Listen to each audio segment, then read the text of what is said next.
ओम सप्तचत्वारिंशोऽध्यायः। भीष्म द्वारा भगवान श्री कृष्ण की स्तुति। भीष्मस्तवराज।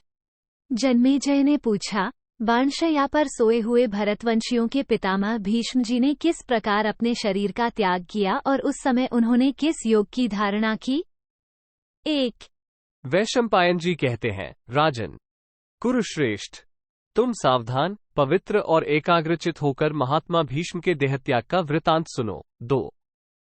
राजन, जब दक्षिणायन समाप्त हुआ और सूर्य उत्तरायण में आ गए, तब माघ मास के शुक्ल पक्ष की अष्टमी तिथि को रोहिणी नक्षत्र में मध्याह्न के समय भीष्म जी ने ध्यान मग्न होकर अपने मन को परमात्मा में लगा दिया। 3। चारों ओर अपनी किरणें बिखेरने वाले सूर्य के समान सैकड़ों बाणों से छिदे हुए भीष्म उत्तम शोभा से सुशोभित होने लगे। अनेकानेक श्रेष्ठ ब्राह्मण उन्हें घेर कर बैठे थे। 4।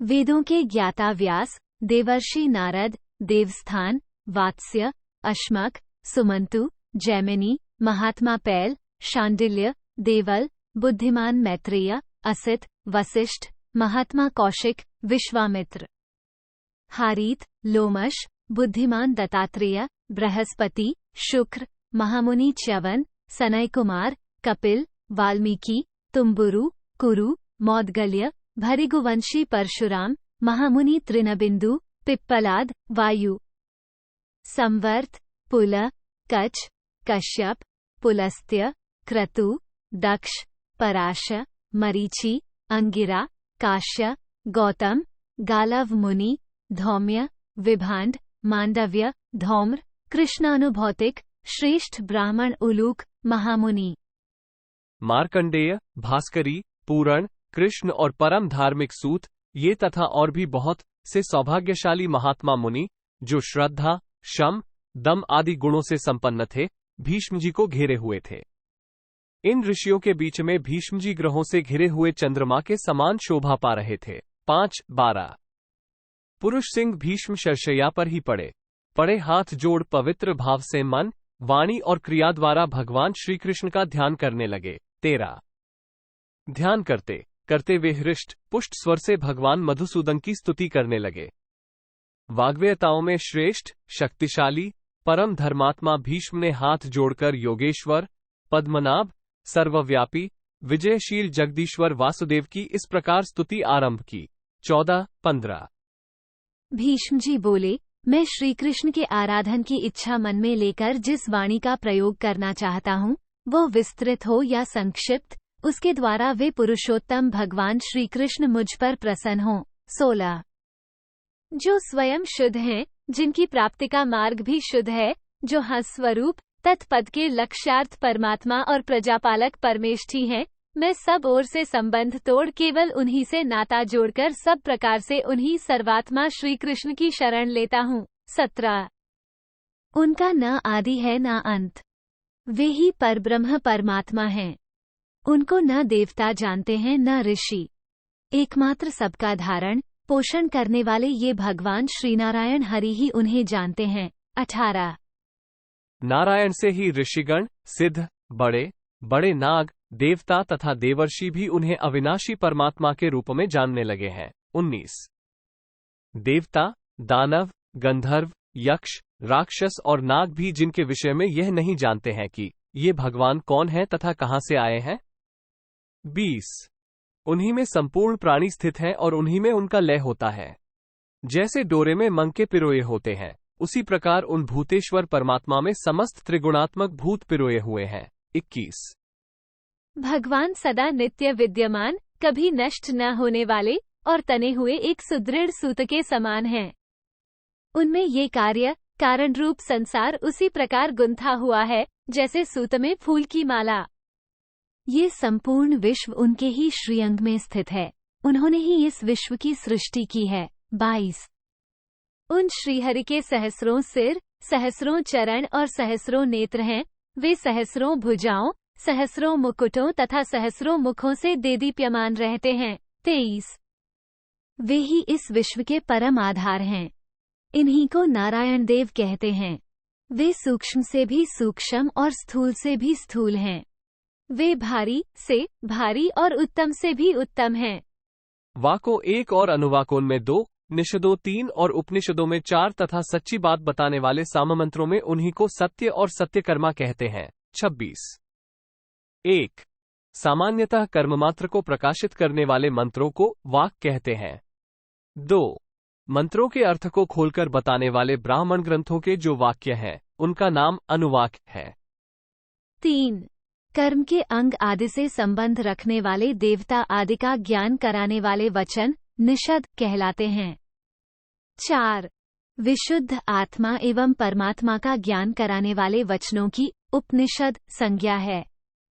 वासुदेव, संकर्षण, प्रद्युम्न और अनिरुद्ध, इन 4 दिव्य गोपनीय और उत्तम नामों द्वारा ब्रह्म, जीव, मन और अहंकार, इन 4 स्वरूपों में प्रकट हुए उन्हीं भक्त प्रतिपालक भगवान श्री कृष्ण की पूजा की जाती है, जो सबके अंतःकरण में विद्यमान है। 27। भगवान वासुदेव की प्रसन्नता के लिए ही नित्य तप का अनुष्ठान किया जाता है, क्योंकि वे सबके हृदयों में विराजमान हैं। वे सबके आत्मा, सबको जानने वाले, सर्वस्वरूप, सर्वज्ञ और सबको उत्पन्न करने वाले हैं। जैसे अरणि प्रज्वलित अग्नि को प्रकट करती है, उसी प्रकार देवकी देवी ने इस भूतल पर रहने वाले ब्राह्मणों, वेदों और यज्ञों की रक्षा के लिए उनको वसुदेव जी के तेज से प्रकट किया था। 29। संपूर्ण कामनाओं का त्याग करके अनन्य भाव से स्थित रहने वाला साधक मोक्ष के उद्देश्य से अपने विशुद्ध अंतःकरण में जिन पापरहित शुद्ध बुद्ध परमात्मा गोविंद का ज्ञान दृष्टि से साक्षात्कार करता है। ... जिनका पराक्रम वायु और इंद्र से बहुत बढ़कर है, जो अपने तेज से सूर्य को भी तिरस्कृत कर देते हैं तथा जिनके स्वरूप तक इंद्रिय, मन और बुद्धि की भी पहुंच नहीं हो पाती, उन प्रजापालक परमेश्वर की मैं शरण लेता हूँ। 30-31। पुराणों में जिनका पुरुष नाम से वर्णन किया गया है, जो युगों के आरंभ में ब्रह्म और युगांत में संकर्षण कहे गए हैं, उन उपास्य परमेश्वर की हम उपासना करते हैं। 32। जो एक होकर भी अनेक रूपों में प्रकट हुए हैं, जो इंद्रियों और उनके विषयों से ऊपर उठे होने के कारण अधोषज कहलाते हैं, उपासकों की समस्त कामनाओं को पूर्ण करने वाले हैं। ... यज्ञादि कर्म और पूजन में लगे हुए अनन्य भक्त जिनका यजन करते हैं, जिन्हें का कोषागार कहा जाता है, जिनमें संपूर्ण प्रजाएं स्थित हैं, पानी के ऊपर तैरने वाले जलपक्षियों की तरह जिनके ही ऊपर इस संपूर्ण की चेष्टाएं हो रही हैं। ...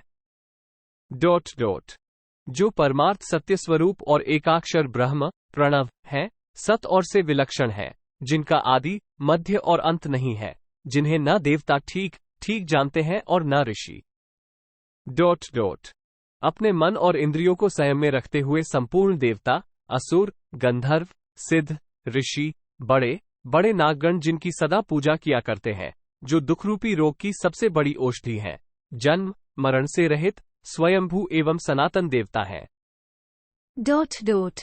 जिन्हें इन चर्म चक्षुओं से देखना और बुद्धि के द्वारा संपूर्ण रूप से जानना असंभव है, उन भगवान श्रीहरि नारायण देव की मैं शरण लेता हूँ। 33-37। जो इस विश्व के विधाता और चराचर के स्वामी हैं, जिन्हें संसार का साक्षी और अविनाशी परमपद कहते हैं, उन परमात्मा की मैं शरण ग्रहण करता हूँ। जो सुवर्ण के समान कांतिमान, अदिति के गर्भ से उत्पन्न, दैत्यों के नाशक तथा एक होकर भी 12 रूपों में प्रकट हुए हैं, उन सूर्य स्वरूप परमेश्वर को नमस्कार है। 39। जो अपनी अमृतमयी कलाओं से शुक्ल पक्ष में देवताओं को और कृष्ण पक्ष में पितरों को तृप्त करते हैं तथा जो संपूर्ण द्विजों के राजा हैं, उन सोम स्वरूप परमात्मा को नमस्कार है। 40। अग्नि जिनके मुख हैं, वे देवता संपूर्ण को धारण करते हैं, जो भविष्य के सबसे पहले भोक्ता हैं, उन अग्निहोत्र स्वरूप परमेश्वर को नमस्कार है। जो अज्ञानमय महान अंधकार से परे और ज्ञानालोक से अत्यंत प्रकाशित होने वाले आत्मा है, जिन्हें जान लेने पर मनुष्य मृत्यु से सदा के लिए छूट जाता है, उन ज्ञेय रूप परमेश्वर को नमस्कार है। 41। उक्त नामक बृहत यज्ञ के समय अग्न्याधान काल में तथा महायाग में ब्राह्मण वृंद जिनका ब्रह्म के रूप में स्तवन करते हैं, उन वेद स्वरूप को नमस्कार है। 42। ऋग्वेद, यजुर्वेद तथा सामवेद जिसके आश्रय हैं, 5 प्रकार का हविष्य जिसका स्वरूप है, गायत्री आदि 7 छंद ही जिसके 7 तंतु हैं, उस यज्ञ के रूप में प्रकट हुए परमात्मा को प्रणाम है। 43। 4-1, 4-2, 2-3, 5-4 और 2-5, इन 17 अक्षरों वाले मंत्रों से जिन्हें हविष्य अर्पण किया जाता है, उन होम स्वरूप परमेश्वर को नमस्कार है। 44। जो यजु नाम धारण करने वाले वेदरूपी पुरुष हैं, गायत्री आदि छंद जिनके हाथ पैर आदि अवयव है, यज्ञ ही जिनका मस्तक है, तथा रथंतर और बृहत नामक साम ही जिनकी सांत्वना भरी वाणी है, उन स्तोत्र रूपी को प्रणाम है। 45। जो ऋषि 1000 वर्षों में पूर्ण होने वाले प्रजापतियों के यज्ञ में सोने की पांख वाले पक्षी के रूप में प्रकट हुए थे, उन हंसरूपधारी परमेश्वर को प्रणाम है। 46। पदों के समूह जिनके अंग हैं, संधि जिनके शरीर की जोड़ है, स्वर और व्यंजन जिनके लिए आभूषण का काम देते हैं, तथा जिन्हें दिव्य अक्षर कहते हैं, उन परमेश्वर को वाणी के रूप में नमस्कार है। 47। जिन्होंने तीनों लोकों का हित करने के लिए यज्ञ में वराह का स्वरूप धारण करके इस पृथ्वी को रसातल से ऊपर उठाया था, उन वीर्य स्वरूप को प्रणाम है। जो अपनी योगमाया का आश्रय लेकर शेषनाग के 1000 फनों से बने हुए पलंग पर शयन करते हैं, उन निद्रा स्वरूप परमात्मा को नमस्कार है। 49। विश्वेदेव, गण, रुद्र, आदित्य, अश्विनी कुमार, वसु, सिद्ध और साध्य, ये सब जिनकी विभूतियां हैं, उन देव स्वरूप परमात्मा को नमस्कार है। अव्यक्त प्रकृति, बुद्धि, महतत्व, अहंकार, मन, ज्ञानेंद्रियां, तन्मात्राएं और उनका कार्य, वे सब जिनके ही स्वरूप हैं, उन तत्वमय परमात्मा को नमस्कार है। जो भूत, वर्तमान और भविष्य काल रूप है, जो भूत आदि की उत्पत्ति और प्रलय के कारण है, जिन्हें संपूर्ण प्राणियों का अग्रज बताया गया है, उन भूतात्मा परमेश्वर को नमस्कार है। सूक्ष्म तत्व को जानने वाले ज्ञानी पुरुष जिस परम सूक्ष्म तत्व का अनुसंधान करते रहते हैं, जो सूक्ष्म से भी सूक्ष्म है, वो ब्रह्म जिनका स्वरूप है, उन सूक्ष्मात्मा को नमस्कार है। जिन्होंने मत्स्य शरीर धारण करके रसातल में जाकर नष्ट हुए संपूर्ण वेदों को ब्रह्माजी के लिए शीघ्र ला दिया था, उन मत्स्य रूपधारी भगवान श्री कृष्ण को नमस्कार है। जिन्होंने अमृत के लिए समुद्र मंथन के समय अपनी पीठ पर मंदराचल पर्वत को धारण किया था, उन अत्यंत कठोर देहधारी कच्छपरूप भगवान श्री कृष्ण को नमस्कार है। जिन्होंने वाराह रूप धारण करके अपने एक दांत से वन और पर्वतों सहित समूची पृथ्वी का उद्धार किया था, उन वाराह रूपधारी को नमस्कार है। जिन्होंने नरसिंह रूप धारण करके संपूर्ण के लिए भयंकर हिरण्यकशिपु नामक राक्षस का वध किया था, उन नरसिंह स्वरूप श्रीहरि को नमस्कार है। जिन्होंने वामन रूप धारण करके माया द्वारा बलि को बांधकर सारी त्रिलोकी को अपने पैरों से नाप लिया था, उन क्रांतिकारी वामन रूपधारी भगवान श्रीकृष्ण को प्रणाम है। जिन्होंने शस्त्रधारियों में श्रेष्ठ जमदग्नि कुमार परशुराम का रूप धारण करके इस पृथ्वी को क्षत्रियों से हीन कर दिया, उन परशुराम स्वरूप श्रीहरि को नमस्कार है। जिन्होंने अकेले ही धर्म के प्रति गौरव का उल्लंघन करने वाले क्षत्रियों का युद्ध में 21 बार संहार किया, उन क्रोधात्मा परशुराम को नमस्कार है। जिन्होंने दशरथ नंदन श्रीराम का रूप धारण करके युद्ध में पुलस्त्य कुलनंदन रावण का वध किया था, उन क्षत्रियात्मा श्रीराम स्वरूप श्रीहरि को नमस्कार है। जो सदा हल मूसल धारण किए अद्भुत शोभा से संपन्न हो रहे हैं, जिनके श्रीअंगों पर नील वस्त्र शोभा पाता है, उन शेषावतार रोहिणी नंदन राम को नमस्कार है। जो शंख, चक्र, शार्ंगधनुष, पीतांबर और वनमाला धारण करते हैं, उन श्रीकृष्ण स्वरूप श्रीहरि को नमस्कार है। जो कंसवध के लिए वसुदेव के शोभाशाली पुत्र के रूप में प्रकट हुए और नंद के गोकुल में भांति भांति की लीलाएं करते रहे, उन लीला में श्रीकृष्ण को नमस्कार है। जिन्होंने यदुवंश में प्रकट हो वासुदेव के रूप में आकर पृथ्वी का भार उतारा है, उन श्रीकृष्णात्मा श्रीहरि को नमस्कार है। जिन्होंने अर्जुन का सारथित्व करते समय तीनों लोकों के उपकार के लिए गीता ज्ञानमय अमृत प्रदान किया था, उन ब्रह्मात्मा श्रीकृष्ण को नमस्कार है। जो सृष्टि की रक्षा के लिए दानवों को अपने अधीन करके पुनः बुद्ध भाव को प्राप्त हो गए, उन बुद्ध स्वरूप श्रीहरि को नमस्कार है। जो कलयुग आने पर घोड़े पर सवार हो धर्म की स्थापना के लिए मलेच्छों का वध करेंगे, उन कल्कि रूप श्रीहरि को नमस्कार है। जिन्होंने तारामय संग्राम में दानवराज कालनेमि का वध करके देवराज इंद्र को सारा राज्य दे दिया था, उन मुख्यात्मा श्रीहरि को नमस्कार है। जो समस्त प्राणियों के शरीर में साक्षी रूप से स्थित हैं तथा संपूर्ण क्षर, नाशवान, भूतोन्मेय अक्षर, अविनाशी स्वरूप से विराजमान है, उन साक्षी परमात्मा को नमस्कार है। महादेव, आपको नमस्कार है। भक्तवत्सल, आपको नमस्कार है। सुब्रह्मण्य, विष्णु, आपको नमस्कार है। परमेश्वर, आप मुझ पर प्रसन्न हो। प्रभु, आपने अव्यक्त और व्यक्त रूप से संपूर्ण विश्व को व्याप्त कर रखा है। मैं सहस्रों नेत्र धारण करने वाले सर्वलोक महेश्वर, हिरण्यनाभ, यज्ञांग स्वरूप, अमृतमय, सब और मुख वाले और कमल नयन पुरुषोत्तम श्री नारायण देव की शरण लेता हूँ, जिनके हृदय में मंगल भवन देवेश्वर श्रीहरि विराजमान हैं। उनका सभी कार्यों में सदा मंगल ही होता है, कभी किसी भी कार्य में अमंगल नहीं होता। भगवान विष्णु मंगलमय हैं, मधुसूदन मंगलमय हैं, कमल नयन मंगलमय हैं और गरुध्वज मंगलमय हैं। जिनका सारा व्यवहार केवल धर्म के ही लिए है, उन वश में की हुई इंद्रियों के द्वारा जो मोक्ष के साधनभूत वैदिक उपायों से काम लेकर संतों की धर्म मर्यादा का प्रसार करते हैं, उन सत्य स्वरूप परमात्मा को नमस्कार है। जो भिन्न भिन्न धर्मों का आचरण करके अलग अलग उनके फलों की इच्छा रखते हैं, ऐसे पुरुष पृथक धर्मों के द्वारा जिनकी पूजा करते हैं, उन धर्म स्वरूप को प्रणाम है। 51। जिस अनंग की प्रेरणा से संपूर्ण अंगधारी प्राणियों का जन्म होता है, जिससे समस्त जीव उन्मत्त हो उठते हैं, उस काम के रूप में प्रकट हुए परमेश्वर को नमस्कार है। 52। जो स्थूल में अव्यक्त रूप से विराजमान है, बड़े बड़े महर्षि जिसके तत्व का अनुसंधान करते रहते हैं, जो संपूर्ण क्षेत्रों में क्षेत्रज्ञ के रूप में बैठा हुआ है, उस क्षेत्र रूपी परमात्मा को प्रणाम है। 53। जो सत, रज और तम इन 3 गुणों के भेद से त्रिविध प्रतीत होते हैं, गुणों के कार्यभूत 16 विकारों से आवृत होने पर भी अपने स्वरूप में ही स्थित हैं, सांख्यमत के अनुयायी जिन्हें 17वां तत्व पुरुष मानते हैं, उन सांख्य रूप परमात्मा को नमस्कार है। 54। जो नींद को जीतकर प्राणों पर विजय पा चुके हैं और इंद्रियों को अपने वश में करके शुद्ध सत्व में स्थित हो गए हैं, वे निरंतर योगाभ्यास में लगे हुए योगीजन जिनके ज्योतिर्मय स्वरूप का साक्षात्कार करते हैं, उन योगरूप परमात्मा को प्रणाम है। 55।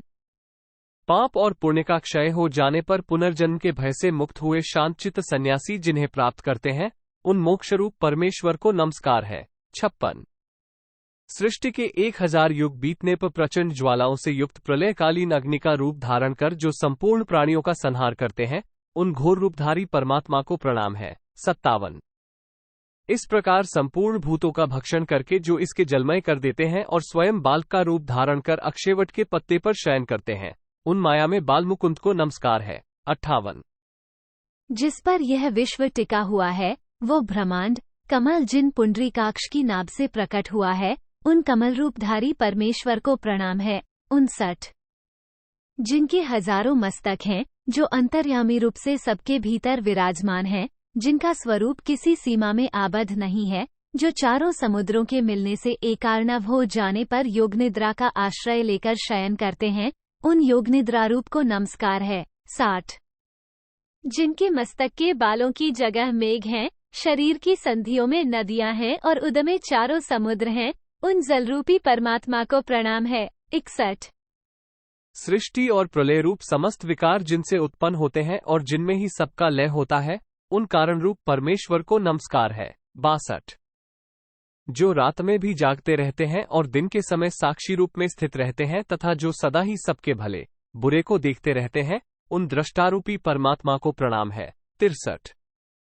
जिन्हें कोई भी काम करने में रुकावट नहीं होती, जो धर्म का काम करने को सर्वदा उद्यत रहते हैं तथा जो वैकुंठ धाम के स्वरूप हैं, उन कार्य रूप को नमस्कार है। 64।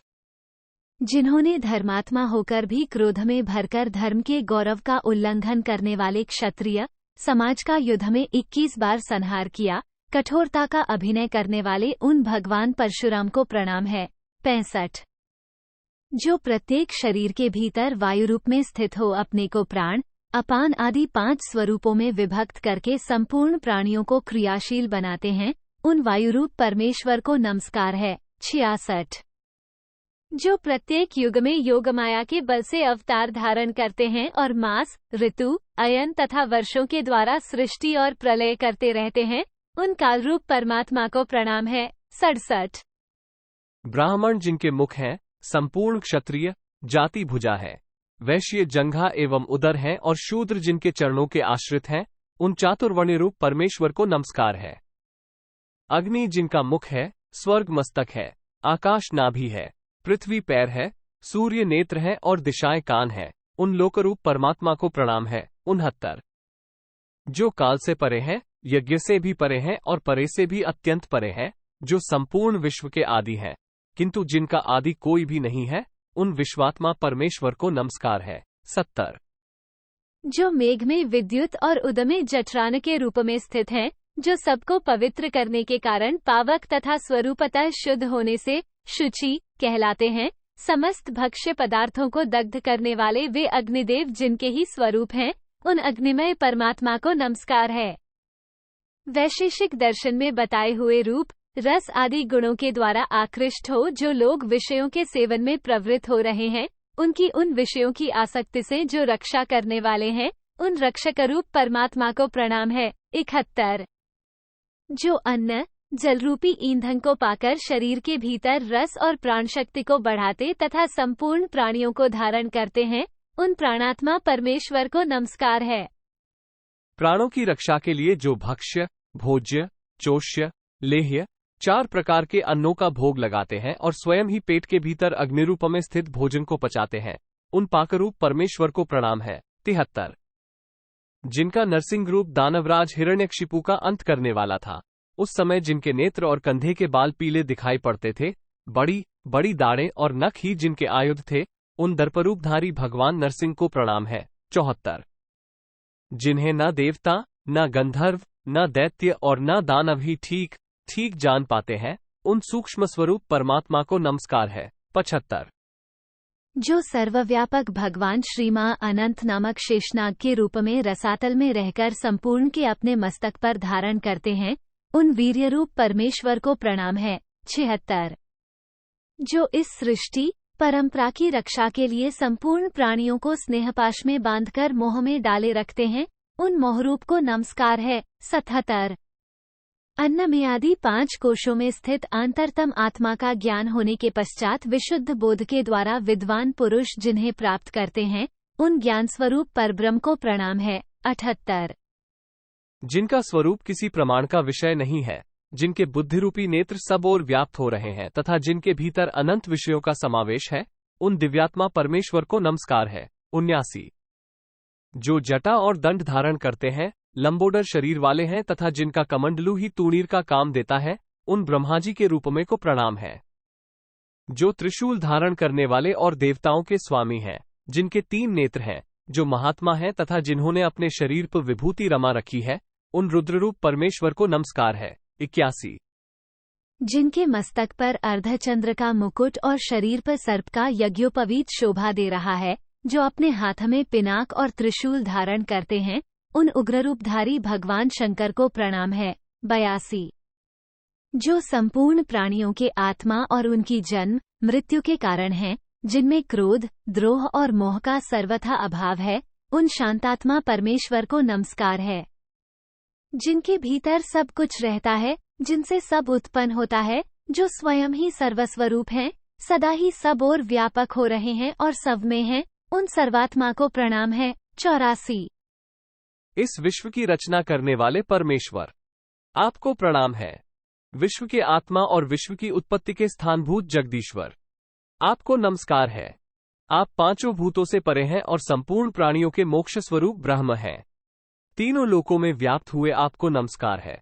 त्रिभुवन से परे रहने वाले आपको प्रणाम है। संपूर्ण दिशाओं में व्यापक आप प्रभु को नमस्कार है, क्योंकि आप सब पदार्थों से पूर्ण भंडार हैं। 86। संसार की उत्पत्ति करने वाले अविनाशी भगवान विष्णु, आपको नमस्कार है। ऋषिकेश, आप सबके जन्मदाता और संहार करता हैं। आप किसी से पराजित नहीं होते। 87। मैं तीनों लोकों में आपके दिव्य जन्म कर्म का रहस्य नहीं जान पाता। मैं तो तत्वदृष्टि से आपका जो सनातन रूप है, उसी की ओर लक्ष्य रखता हूँ। 88। स्वर्गलोक आपके मस्तक से, पृथ्वी देवी आपके पैरों से और तीनों लोक आपके 3 पगों से व्याप्त हैं। आप सनातन पुरुष हैं। 89। दिशाएं आपकी भुजाएं, सूर्य आपके नेत्र और प्रजापति शुक्राचार्य आपके वीर्य हैं। आपने ही अत्यंत तेजस्वी वायु के रूप में ऊपर के 7 मार्गों को रोक रखा है। जिनकी कांति अलसी के फूल की तरह सांवली है, शरीर पर पीतांबर शोभा देता है, जो अपने स्वरूप से कभी च्युत नहीं होते, उन भगवान गोविंद को जो लोग नमस्कार करते हैं, उन्हें कभी भय नहीं होता। 91।